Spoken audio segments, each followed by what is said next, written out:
This is the Indie Game Dev Journal, a series about my journey as a game creator. My name is Noah Khalees, and in the 6th episode of the series, we will take a look at The Vicious Cycle, a simplistic game inspired by the classic rock, paper, scissors.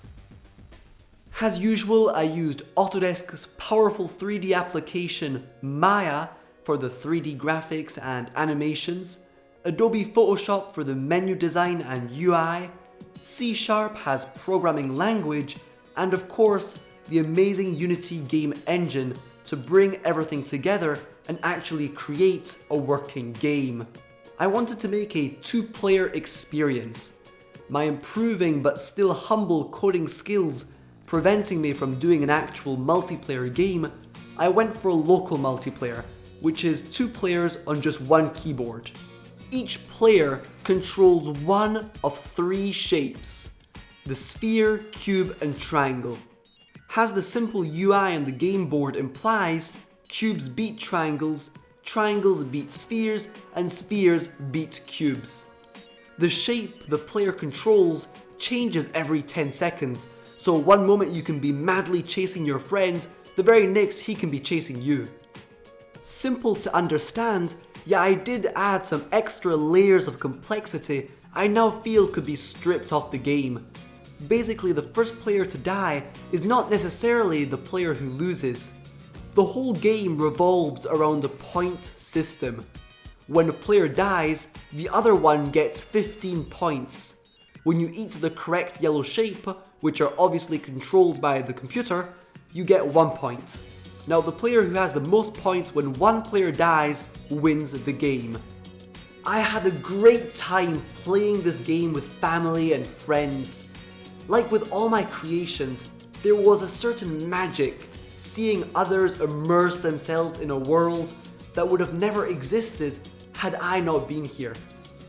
As usual, when playtesting, I was able to receive feedback and saw many ways I could improve on the project, which has definitely left me thinking of making in the future The Vicious Cycle version 2. For the art style, I went for something minimalistic, simple, that would not detract from the gameplay. There came a time when I wanted the main characters to be aliens of different colors instead of shapes. After some thought, I decided to go against such an idea, so I went inside of Maya, created a bunch of cubes, and ta-da! I had my cubic-shaped character ready for play. Such art can literally be created by anyone with a few basic skills. Don't fall in the trap of not making a game because you're a coder and can't create art. There are a pack of amazing games that have very simple graphics, but that are still appealing and immersing. Remember, there is so much beauty in simplicity.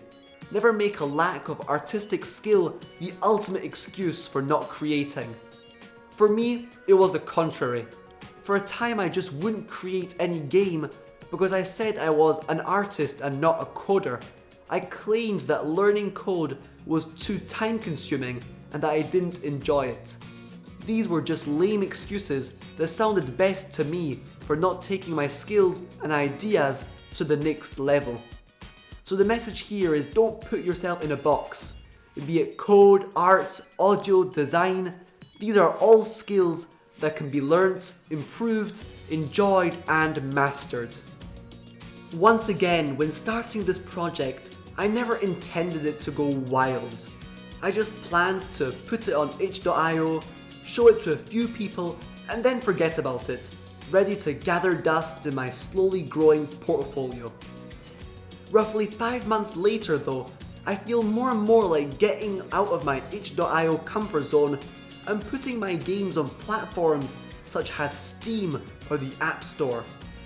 Obviously my games wouldn't get much attention because of the amount of other games that come out every single day, and that is one of the main reasons I started this channel. Other than the fact that I am having an amazing time making and improving my video creation skills, teaching an awesome community and building the BlackthornProd brand, having a successful channel will give me a primordial advantage over fellow developers. an audience.